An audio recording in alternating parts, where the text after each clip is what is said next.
అందరికీ నమస్తే, నేను మీ భార్గవి. వెల్కమ్ బ్యాక్ టు అమ్మ చేతి వెంట. ఈరోజు వీడియోలో ఒక టేస్టీ స్వీట్ డిజర్ట్ని మీతో షేర్ చేయాలనుకుంటున్నాను. 4 బ్రెడ్ ముక్కలు, 2 కప్పుల పాలుంటే చాలండి. అప్పటికప్పుడు ఇన్స్టెంట్గా ఈ స్వీట్ డిజర్ట్ని తయారు చేసేసుకోవచ్చు. ఎక్కువ ఇంగ్రీడియంట్స్ వాడినప్పటికీ కూడా ఈ డిష్ చాలా డెలీషియస్గా, క్రీమీగా, రిచ్గా ఉంటుంది. అండ్ చేయటం కూడా చాలా తేలిక. ఈవెన్ పిల్లలైనా, వంట రాని వాళ్ళు కూడా సులువుగా చేసుకోగలిగే రెసిపీ ఇది. ఇంట్లో స్పెషల్ డేస్ అప్పుడు తక్కువ ఖర్చులో రిచ్గా, డెలీషియస్గా, మౌత్ మెల్టింగ్ డిజర్ట్ చేయాలి అంటే ఈ రెసిపీని తప్పకుండా ట్రై చేయండి. మరి ఇక లేట్ చేయకుండా బ్రెడ్తో చేసుకునే ఈ స్వీట్ డిజర్ట్ని ఎలా చేసుకోవాలో చూసేద్దాం. ఫస్ట్ స్టవ్ మీద గిన్నెని కానీ పాన్ కానీ పెట్టుకోండి. డ్రై ప్యాన్ని కాకుండా కాస్త వాటర్తో వాష్ చేసి ప్యాన్ని స్టవ్ మీద పెట్టుకోండి. ఇప్పుడు ఈ ప్యాన్లోకి 2 కప్పుల దాకా పాలు పోసుకోండి. అంటే 500 ml అనమాట. 1/2 లీటర్ దాకా పాలు వేసుకోవాలి. ఉంటే ఫుల్ ఫ్యాట్ మిల్క్ వాడండి, లేదంటే నార్మల్ మిల్క్ అయినా యూజ్ చేయొచ్చు. పాలని ప్యాన్లోకి వేసుకున్న తర్వాత మంటని మీడియం ఫ్లేమ్లో పెట్టి గరిటెతో కలుపుతూ మరిగించాలి. ఈలోపు ఒక బౌల్ తీసుకుని అందులోకి 2 టేబుల్ స్పూన్ల దాకా కస్టర్డ్ పౌడర్ వేసుకోండి. ఇది వెనీలా ఫ్లేవర్డ్ కస్టర్డ్ అనమాట. మీ దగ్గర కస్టర్డ్ పౌడర్ లేకపోతే 2 టేబుల్ స్పూన్ల దాకా కార్న్ ఫ్లోర్ అయినా యూజ్ చేయొచ్చు. ఇప్పుడు ఈ కస్టర్డ్ పౌడర్లోకి ఒక 1/2 కప్పు దాకా పాలు పోసుకుని ఉండలు లేకుండా కలుపుకుని పెట్టుకోండి. పాలు మరిగిన తర్వాత మంటని తగ్గించేసేయండి. లో ఫ్లేమ్లో పెట్టి కస్టర్డ్ పౌడర్ కలుపుకున్న పాలని మళ్ళీ తిరిగి ఒకసారి బాగా కలిపేసేసి మరిగిన పాలలోకి వేసుకుంటూ గరిటెతో మిక్స్ చేస్తూ ఉండండి. 2-3 నిమిషాలకి పాలు చిక్కబడడం స్టార్ట్ అవుతాయి. ఉండలు కట్టకుండా చూసుకోండి. ఒక 5 minutes పాటు లో ఫ్లేమ్లోనే ఉడికించండి. ఇలా ఒక 5 నిమిషాల పాటు ఉడికించుకున్న తర్వాత ఇందులోకి 4 టేబుల్ స్పూన్ల దాకా పంచదార వేసుకోవాలి. పంచదార కరిగేంత వరకు కూడా చిన్న మంట మీదే గరిటెతో కలుపుతూ పంచదారని కరగపెట్టండి. పంచదార కరిగిపోయిన తర్వాత ఇందులోకి ఒక 1/2 టీ స్పూన్ దాకా కుంకుమ పువ్వు వేసుకోండి. కుంకుమ పువ్వు ఆప్షనల్ మాత్రమే, ఫ్లేవర్ అండ్ కలర్ కోసం.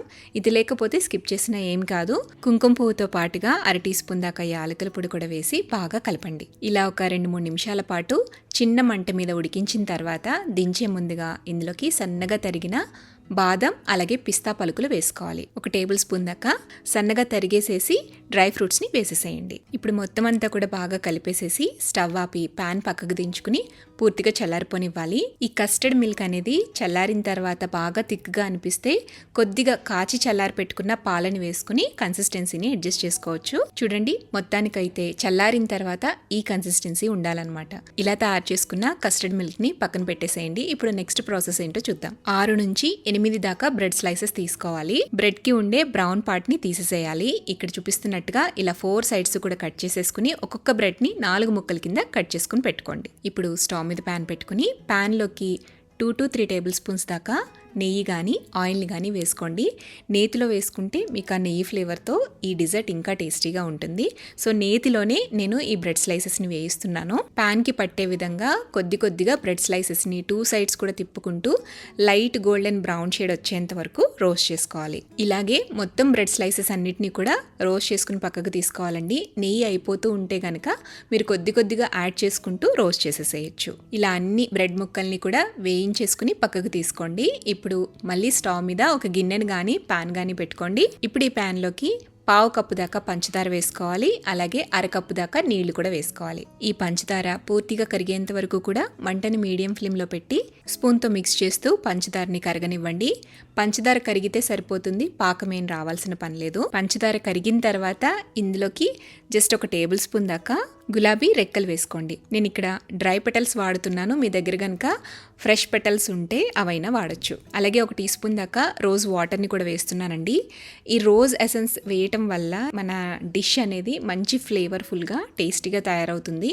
ఇవి లేకపోయినా అచ్చం షుగర్ పాకంతో కూడా మీరు ఈ రెసిపీ చేసుకోవచ్చు. సో ఒక 2 minutes పాటు ఈ షుగర్ సిరప్ని బాయిల్ చేసేసి స్టవ్ ఆపి పక్కకు దించేసుకోండి. ఈ షుగర్ సిరప్ అనేది వేడిగా ఉన్నప్పుడే మనం ముందుగా రోస్ట్ చేసుకుని పక్కకు తీసుకున్న బ్రెడ్ స్లైసెస్ని 2 సైడ్స్ కూడా ఈ షుగర్ సిరప్లో డిప్ చేయాలి. ఇలా డిప్ చేసుకుంటూ పక్కకు తీసుకోండి. ఇప్పుడు సర్వింగ్ బౌల్ తీసుకుని అందులోకి మనం ముందుగా తయారు చేసుకున్న కస్టర్డ్ మిల్క్ కొద్దిగా వేసుకోండి. ఒక లేయర్లా వేసుకున్న తర్వాత మనం డిప్ చేసిన బ్రెడ్ స్లైసెస్ని కూడా మరొక లేయర్ కింద వేసుకోండి. ఇప్పుడు మళ్ళీ దీనిపైన కస్టర్డ్ మిల్క్ మిల్క్ వేసుకోండి. అలాగే బ్రెడ్ స్లైసెస్ని కూడా లేయర్ బై లేయర్ వేసేసేయండి. ఆ తర్వాత సన్నగా తరిగిన పిస్తాతో గార్నిష్ చేసేస్తే మన tasty delicious bread sweet dessert ready అయిపోతుంది.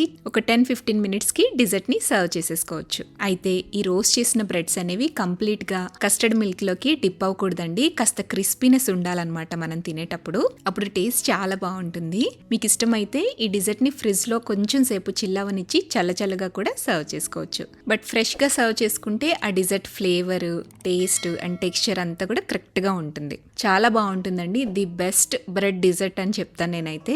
ఇవే కొలతలు యూస్ చేస్తూ ఇదే ప్రాసెస్లో మీరు చేసి చూడండి.